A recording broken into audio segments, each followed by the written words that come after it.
ஒத்திகை. தொலைபேசி கூப்பிட்டது. தமிழரசன் எழுந்து போய் எடுத்து வெற்றிலையை துப்ப மாட்டாமல் யாழாழு என்றார். அது அந்தரங்க தொலைபேசி, நெருங்கியவர்களுக்கு மட்டுமே தெரிந்த எண். வேறு தொலைபேசி எண்ணில் முதலில் தமிழ் வாழ்க என்று தான் தொடங்கி இருப்பார். அமைச்சரான பிற்பாடு பழகி கொண்ட சங்கதி. ஐயா, கன்னியப்பன் பேசுறேனுங்க, ஒரு முக்கிய சமாச்சாரம். ஐயா தயாரா இருக்கணும், வீட்டுல சோதனை போட வராங்கன்றது அநேகமா உறுதி ஆயிடுச்சுங்க. குறிப்பா சொல்லையா, அமலாக்க ஆளுங்களா, சிபிஐயா? இல்லையா, சிபிஐ தானுங்க. விடிஞ்சதும் வந்துருவாங்க ஐயா. வந்துட்டு போகட்டும், நீ வச்சிரு. தமிழரசன் மனைவியை கூப்பிட்டார். பரமேஸ்வரி, காலையில பால் கொஞ்சம் கூடுதலா தேவைப்படும், சொல்லி வச்சிரு. விருந்தாளிங்க யாரும் சிபிஐ என்ன புரியுமா? காக்கி போடாத போலீஸ்காரங்க. ஐயோ, என்ன ஐயோ, புருஷன் ஜெயிலுக்கு போயிருவான்னு பயப்படுறியா?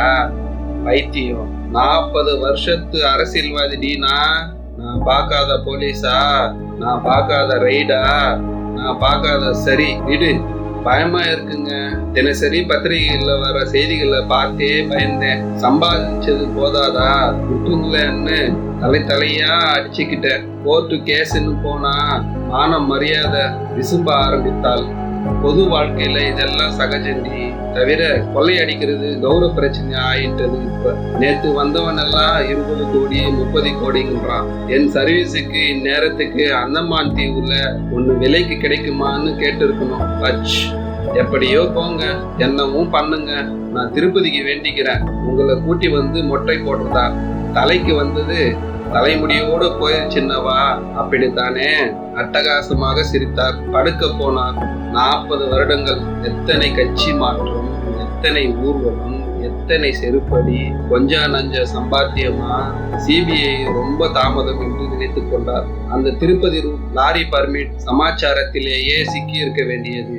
இப்போது கேஸ், அது இது என்று கொஞ்ச நாள் செய்திகளில் இருக்கலாம். பதவி போகும், அது பரவாயில்லை. தேர்தல் வருகிறது, அரசியல் ஃபார்முலா மாறிவிடும். அப்புறம் பழையபடி. அதெல்லாம் அடுத்த கட்டம். முதலில் நாளைய சமாச்சாரம். சிபிஐ காரர்கள் நிச்சயம் கைது செய்வார்கள். கைதானதும் நெஞ்சு வலி. அதெப்படி?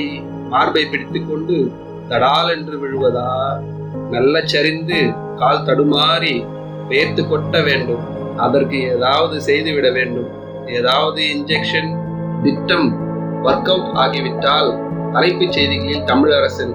யாராவது செய்தி கேட்டு தீக்குளித்தால் நிரம்ப விசேஷம். கன்னியப்பனிடம் ஏற்பாடு செய்ய சொல்ல, என்ன இது, ஏசியில் போய் வேர்க்கிறது, ரொம்ப வேகமாக யோசிக்கிறேன், அதாம் படபடப்பாக தலை சுற்றுவது போல்.